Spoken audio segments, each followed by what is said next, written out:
Welcome back to Company Grip Guitar. I am Ben, and today we're going to be looking at this, a 2018 Gibson SG Standard High Performance 1. Let's get into it.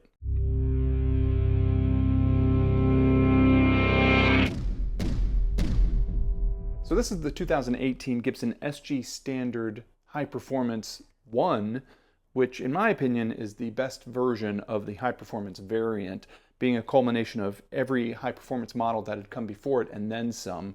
And it was only shortly after this that Gibson started removing and replacing features with, in my opinion, were less quality or less innovative things. So I really wanted to get my hands on this guitar just so I could try out a lot of these features that I've never played with on any Gibson guitar. Now there's some confusion about the HP1 versus HP2. Are they really that different? And no, the truth is they're really not. Gibson came out with the HP1 sometime in early 2018, and then just a few months later they kind of overhauled it to be the HP2. Now, by and large, it is mostly the same, but there are a few key differences in some of the materials that changed. So for those of you not familiar with my channel, this is how it's going to go. I'm going to talk a little bit about the history of what led to this guitar, as well as I'll touch on where it went after that. Then I'll get into the deep dive, which will be pretty lengthy. I'll talk about all the features, all the special, interesting things that are part of this guitar, as well as do a sound test, and then finish with my thoughts on the guitar. If you don't want to listen to all that, because it will be a pretty lengthy deep dive, I invite you to use the scroll bar at the bottom of the window here, or click ahead in the table of contents in the description.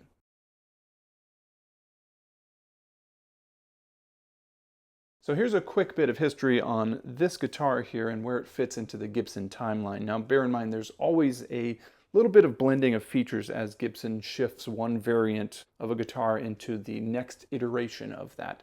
So you might be able to find like a 2018 that has some features from 2017, or 2019 that has features from 2018, that sort of thing. Not content to just have a Gibson SG Standard, Gibson releases the Gibson SG Standard High Performance variant in 2016. This guitar is an interesting blend of the 1961 style body with the more extreme beveling and knob placement, but then it has the larger batwing pickguard of the late 60s model. Now this guitar also has an upgraded titanium nut and titanium saddles, as well as a G-force tuning system on it. Interestingly enough, the guitar also has a fat 50s neck, which makes it the only high-performance model to have that neck. Gibson also put the wider soloist neck on the guitar as well, which we'll get into that in a little bit here. For the 2017 variant, Gibson decides to commit to the 61 look by dropping the larger batwing pickguard for the smaller teardrop pickguard. They've also replaced the fat 50s neck with a slim taper.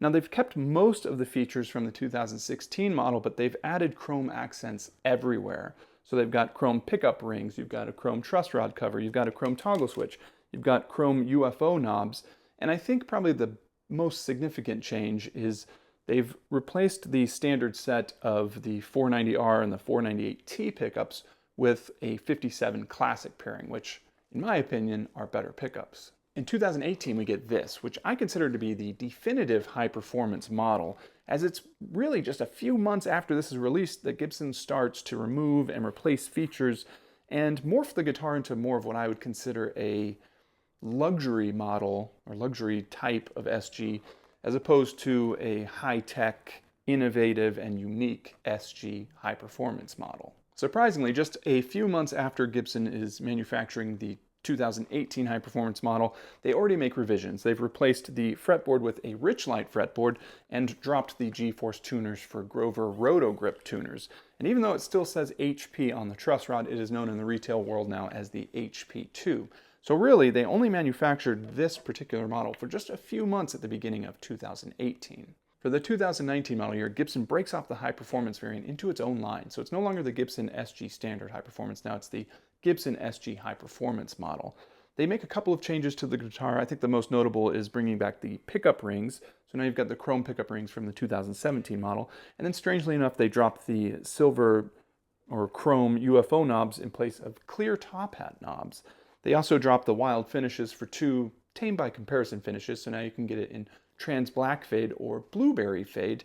And probably the most sonically different thing is they've replaced the pickup. So they dropped the 57 Classics for a Burstbucker Pro lead in the bridge there and a Burstbucker Pro Rhythm for the neck. Now that's where our history lesson ends for today, but if you're interested in seeing what the SG high performance model evolved into just about 6 months later, then I encourage you to check out my SG Modern video, which I will put a link for up here.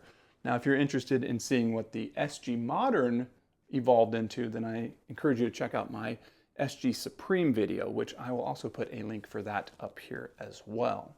Kind of an interesting thing though, huh? You get this model, and just over the course of 4 or 5 years, it becomes this, which is definitely more of a standard 61 style SG, but with more luxury features, and kind of all the high performance or innovative stuff that was part of the high performance model is pretty much removed.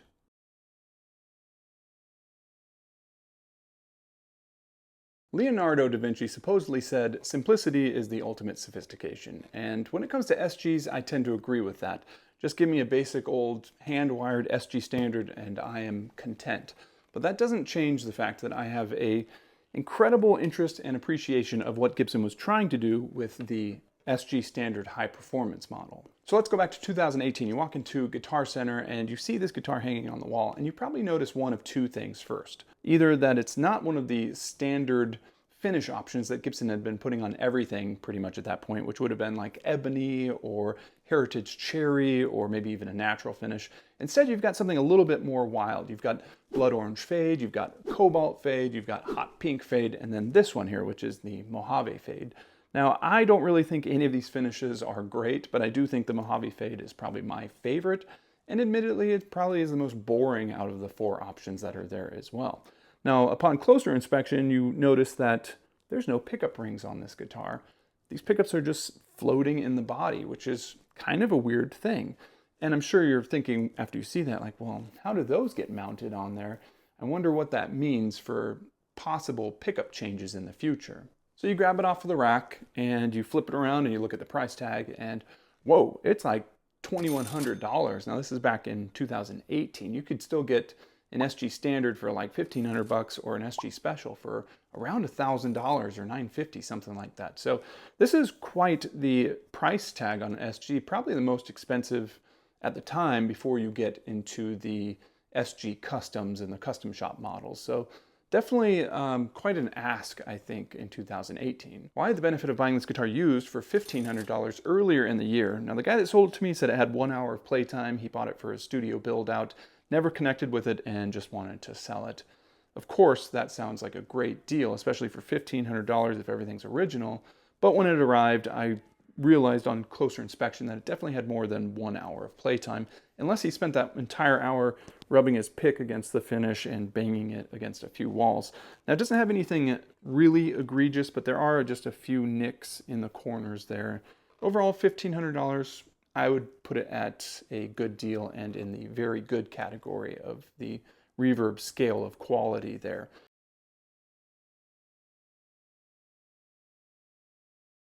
I knew the case for this guitar was going to be something the likes of which I've never seen before. I've read about them, I've heard about them. I was surprised when the box showed up and it felt like it weighed 100 pounds. But yeah, here it is right here, and I am not disappointed. It's first introduced around 2016 and running until about mid-2018. Gibson used these rectangular aluminum travel flight cases. They've got wheels on them, that's how heavy they are. Pretty firm handle, yes, the model before it had a wooden handle, which I think is kind of a little bit cooler than this, but I'm content with the leather handle. There's also TSA locks on it. Inside the case, you've got nicely molded for the guitar. It looks like a hard mold on camera, but it is actually got a little bit of push to it. So I'm not too worried about the guitar bouncing around in there. Now, there's no actual hinged pocket like on a traditional case.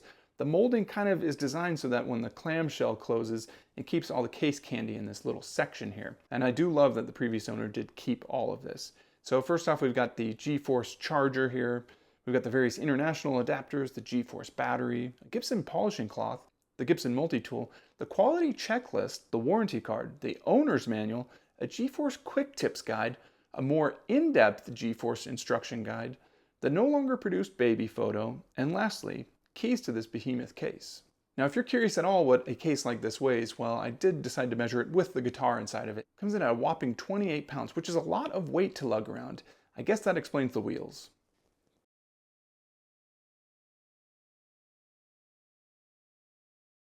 One of the biggest changes for the 2018 high performance model was the introduction of the AA flamed maple top. So what we've got on this guitar is a two-piece flamed maple cap with a one-piece mahogany back. Pretty cool about this is it's split 50-50 between the maple and the mahogany, unlike, say, a Les Paul, which most of the body is that mahogany slab with the thinner maple cap on top. It's not quite what I would say quilted, but if you do catch it at just the right angle, you can see a lot of that waviness in it, so I'm a big fan of all that. Now Gibson does say they've made this body just a little bit thicker to help with the balancing issue once you're all strapped up, and indeed the measurements put it at about 1/10 of an inch thicker than a regular SG standard, coming in at about 1.45 inches on average. For the beveling on this guitar, Gibson has maintained the early 61 style, so you've got pretty sharp, aggressive carves everywhere. The three main things that you want to look for to define that style would be this blade here between the front side bevel and the back side bevel. This one comes in at around 0.39 inches, which is significantly smaller than you would find on, say, like an SG standard today. Another thing you want to look for is all sides of the horn converging into a point. And yeah, while it's not like a pointy point, you can see that it gets pointier than you'd find on a lot of SGs. And then the last thing would be the heel angle here. So instead of it just being a flat slab and then a neck attached to that, it actually starts to angle back towards the neck right here, right around when you get to the last 2.5 inches of the body. Moving on to the neck, we've got a one-piece mahogany neck here. They've also got the fast action heel, which I'm a big fan of. I don't know why they don't just keep doing that on SGs. I know it's more labor, but to me it just makes sense, especially with a set neck on a thin body like this. Kind of removes some of that clunkiness. That is my opinion, of course. On the front side here, we've got a Indian rosewood fretboard. This is 24 frets. And yes, this guitar does have the Gibson Soloist fretboard, which there's a lot of controversy and misinformation around that, as well as I've learned while researching this guitar. Here's what I've come to discover. In 2015, when Gibson introduced the Soloist neck, they had a 1.8-inch nut and a 2.36 end of board width. Now, there's a lot of misconceptions about that. I've seen posts online where people say, oh, that's nice to have the extra width between the strings for soloing and all that stuff. Well, that is actually inaccurate. The string width has never changed. That width has only been added above and below the E strings, and there's a lot of complaints online about that as well. Anyway, in 2017, listening to customer feedback, Gibson shrunk down the Soloist just a little bit. So instead of being 1.8 at the nut, now it was a 1.75 at the nut, and the end of the fretboard width dropped a little bit too, so now it was 2.31 inches. That is the fretboard that is on this guitar. Now my actual measurements, however, put this fretboard somewhere between the Soloist measurements that's supposed to be and what we're used to on a Gibson guitar. So I got a 1.72 at the nut. Now moving on to other measurements of this neck. For the first fret, I was getting a 0.80 inches, and for the 12th fret, I'm getting a 0.87 inches, putting it squarely in the slim taper category. For the radius of the fretboard, you're still getting the usual 12 inches. Now, I do want to point out that even though you've got 2 added frets on this guitar with 24 total, the fret axis is still amazing just by nature of it having this SG body, and it's helped along by the fast action heel. Now, when we talk about the angles of the neck, something I'm always curious about, my neck is angled back from the body at about 3.6 degrees, and then the headstock is around the usual 17-ish degrees, as you expect from a Gibson.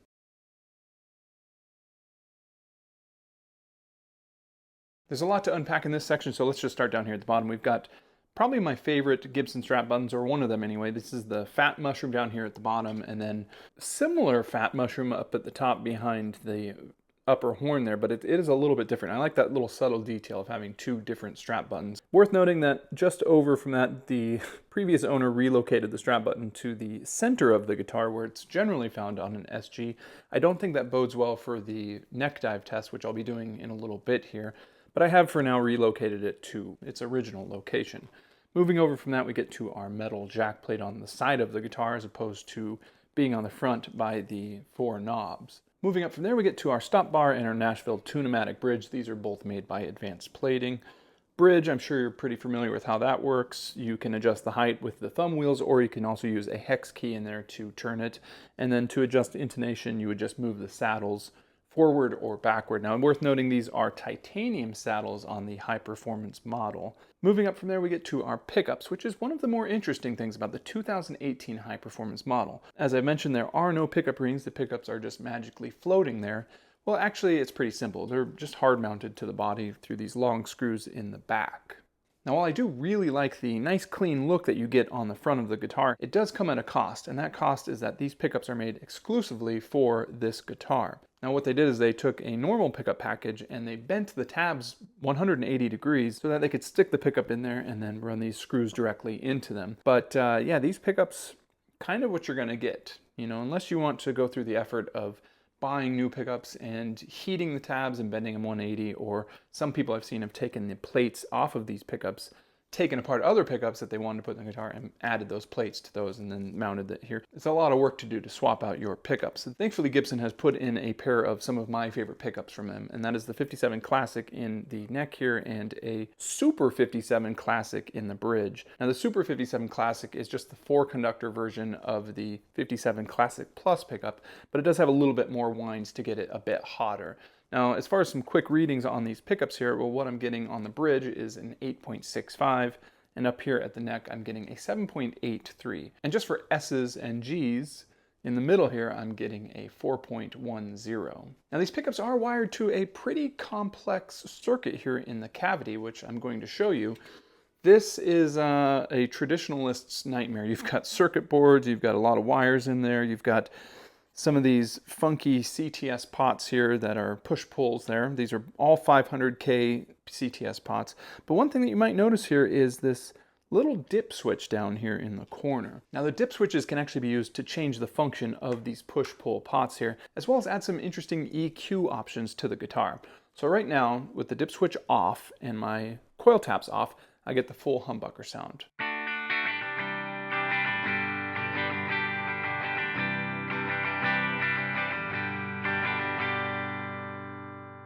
When I pull them, they are functioning as coil taps.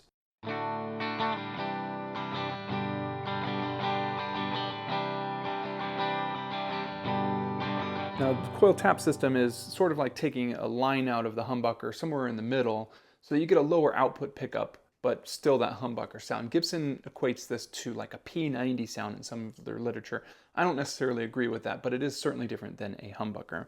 Now with the dip switch 1, which would be for the neck, and dip switch 2, which would be for the bridge, if I flip those on, they now function as single coils. So to give you an example of that,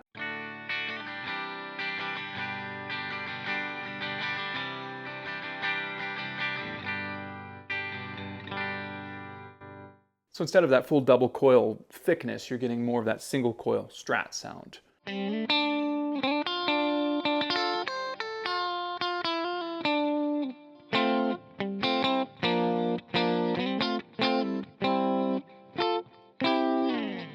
Now moving on to dip switches 3 and 4, those are enabling high-pass filters, or you could call them treble bleed circuits, for each of these pickups as well. So generally what's happening is when they're off and you're rolling down the volume, the highs tend to get a little bit muted as just the nature of how the guitar is wired.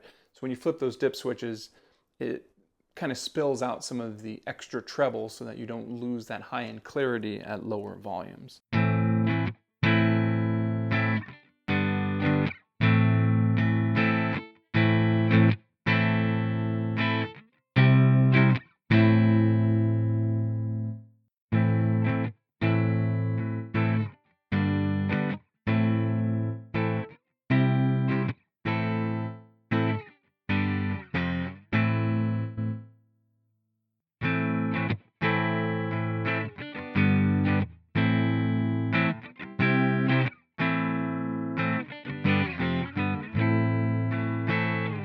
The last dip switch is called transient suppression, and the best use I've seen for it is when you're recording direct with this guitar into a console. So the way that it works is when you strike your strings, you get a very sudden spike in volume before it levels out, and a majority of that signal is going to be at a much lower volume than that initial strike. So a transient suppression works similar to a compressor, not the same, but similar in that it lowers that initial peak so that when you're using, say, something like an actual compressor or any of your other effects, the relative volume of the entire sound is more even than just being based off of that initial strike. There was a great write-up in a Guitar Player magazine, and I've managed to track that source article down to the original writer, who put it on his website. I'll put a link for it down below if you want to look more into it, because I'm sure it explains it a lot better than I am right now. With that out of the way, let's move on to some of these other features. So you've no doubt already noticed these chrome knobs. Gibson calls them chrome top hats, but I've seen better names online like UFOs or flying saucers, which I particularly like. Obviously 2 for the neck, 2 for the bridge. And then you've got this switch, which does feel a little bit different. Gibson calls this an aviation grade toggle switch. Moving up from there, we get to our frets. Now these are low frets, and interesting, Gibson has put these over the binding as opposed to putting fret nibs on this guitar. These are cryogenically treated frets, which is supposed to make them last longer, but I've read that that's kind of a bunch of hooey, so I don't really know if that's true or not. If you guys have any experience with that, let me know. These ones are actually indeed pretty low. They're coming in at about 42 thousandths as far as I can measure them. That is pretty low, but they do feel very nice to me.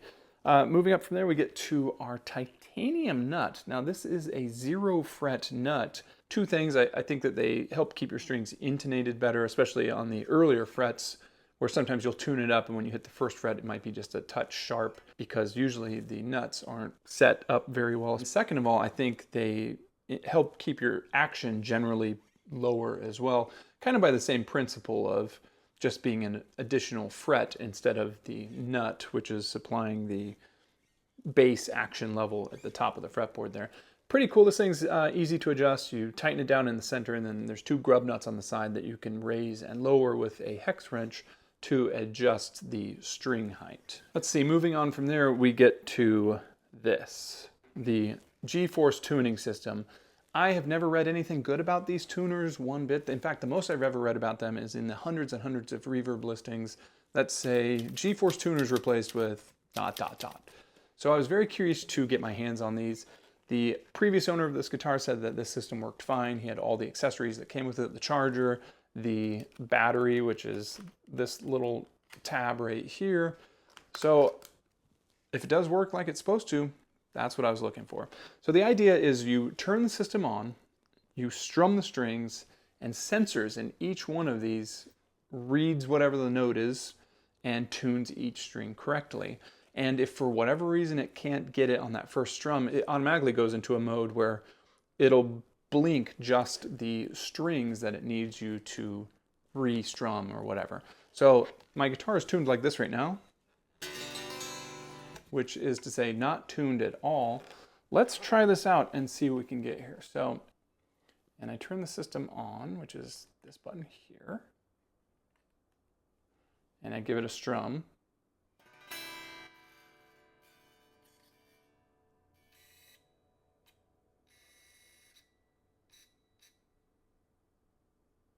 So it is saying that I need to get the G string. Okay, it says that's good, and then the B string.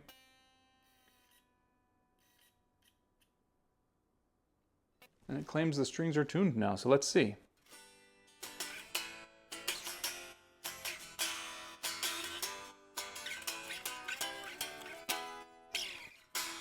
Seems to work pretty good, I thought, but I have read stories about them becoming unreliable over time, like maybe only 4 of the 6 will tune. Maybe they'll all tune, but one of them just refuses to tune to an actual note. It's a little sharp, it's a little flat.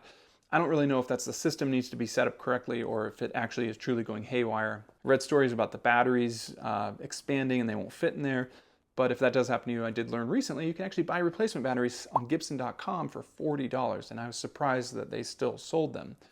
As far as the actual functionality of the device, there's a lot of stuff you can do with it, but it comes with a pretty thick manual that you've got to read about. But you could program like drop D tuning or DADGAD, so with a press of a button, it'll do all that for you. And that actually seems convenient, but you know, you might have to have like a science degree to figure out these buttons. There's other fun things you can do, like relative tuning, where you can tune it to like a piano that's slightly sharp or flat. You can do individual tuning to each string, so if you want it to be like a 432 hertz to be in harmony with the earth, that works. The biggest issue I had actually was string changes. Now, if you're dedicating like an afternoon to changing strings, it's not really that bad, because once you get rolling with it, it's just a matter of switching between the strings and, you know, spinning each one of these till the strings tighten, which I'll show you. It's pretty easy. You press a couple buttons a few times, then you can cycle through each one. So E string, let's say I need to tighten the string, then you go to the A string, D string, G string, B, E, and so on and so forth till they get relatively tight. Give it a strum and it should figure out the rest of it for you. Where I think this would be a pain in the butt is when you're, say, like at your friend's house and you're jamming and you snap the G string and you want to just stick it in there real quick and wind it up. Well, while you can manually wind these, they're 40-to-1 ratio, so it's going to take a while to do that. It's just a little bit more cumbersome. Let me know what you guys think. I'm sure there's some of you guys out there that are still using this and maybe even swear by it, or maybe not. Maybe that's the whole issue with it, is it's just easier to change them by yourself.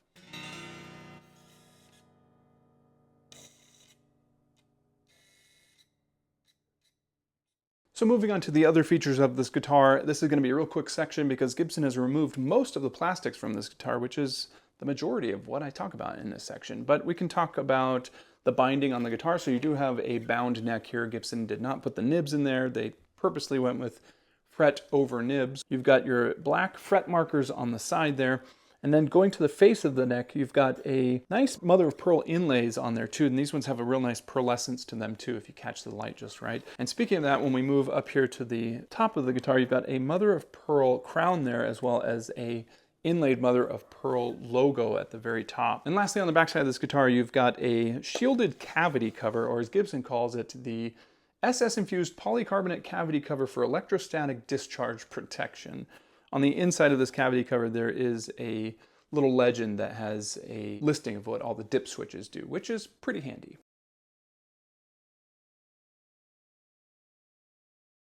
Now feel-wise, it feels like an SG because it is one.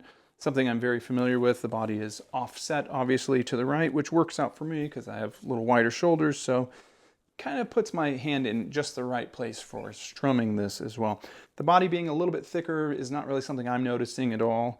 In fact, it sits pretty comfortable, especially with these really dramatic bevels. It's really easy to sit and play this guitar, I find. And when it comes to the weight of this guitar, well, this thing is coming in at 7.57 pounds, which is about 7 pounds, and 9 ounces, putting it at the 4th heaviest SG that I have weighed out of the 10 or so on my channel. Now you might be wondering how this thing does with the neck dive test, and I mentioned earlier that the previous owner moved the strap button to the center of the guitar here, which I'm guessing was to maybe combat some of the neck dive.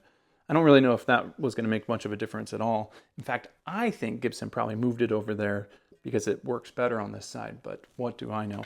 Anyway, let's see how this thing does with the neck dive test. So this is a standard 2-inch strap, which is what I think most people probably have anyway.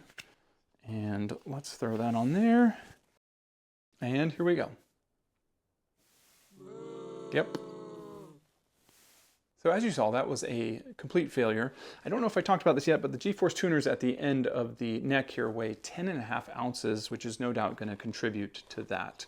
Now, a lot of people want to know what the sitting neck dive is. It's not really something I ever worry about, but in case you're curious, yeah, it's going to neck dive when you sit also. So if you are not a fan of that, or if that's something that really bothers you, keep that in mind.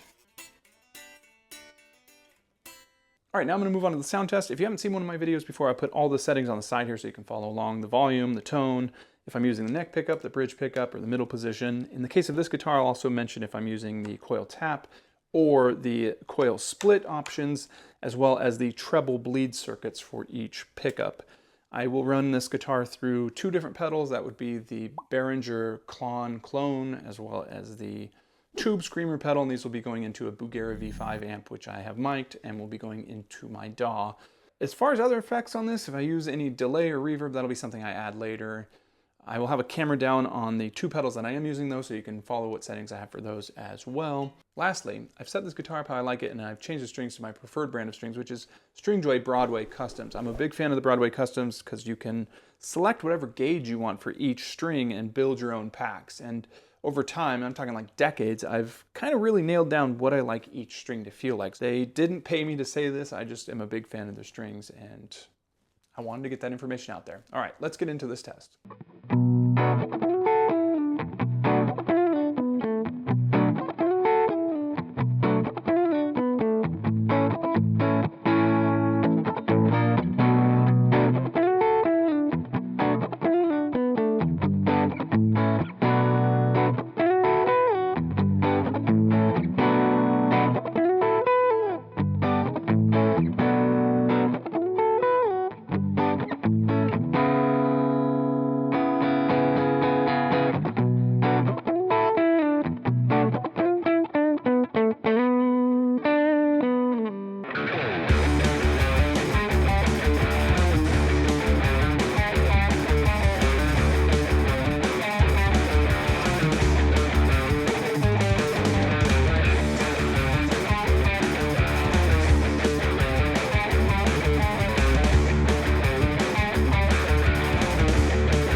All right, there you have it. That is the review of my 2018 Gibson SG Standard High Performance. Hopefully you got something out of this review. Maybe you're in the market for one of these and I was able to answer a question. If not, feel free to leave a comment and I usually get back to you in about 1 or 2 days if it's something I know, and if it's not something I know, I'll look it up and get back to you in a couple weeks, usually. As far as my thoughts on the guitar, well, I do think it's really cool, all the high-tech features, and to be honest with you, I love the clean look, the no plastics. I love the floating pickups. Aesthetically, I think this guitar is like a 10 out of 10. When it comes to the functionality of these high-tech, high-performance features, there's a lot that I could just leave on the table. Like, I don't really care about the coil taps. I don't really care about having coil splits. The treble bleed circuit, honestly, that's a charm that I like having, is when you turn down the volume, it gets a little muddier. I generally kind of like that. As far as the transient suppression, not something I've had to worry about in the past. Maybe that's something that'll come up in the future.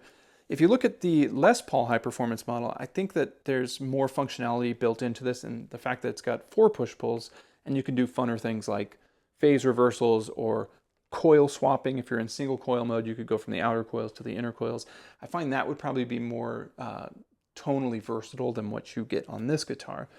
Moving on to the actual pickups themselves, I love the 57 Classics. They are some of my favorite Gibson pickups. They always have been.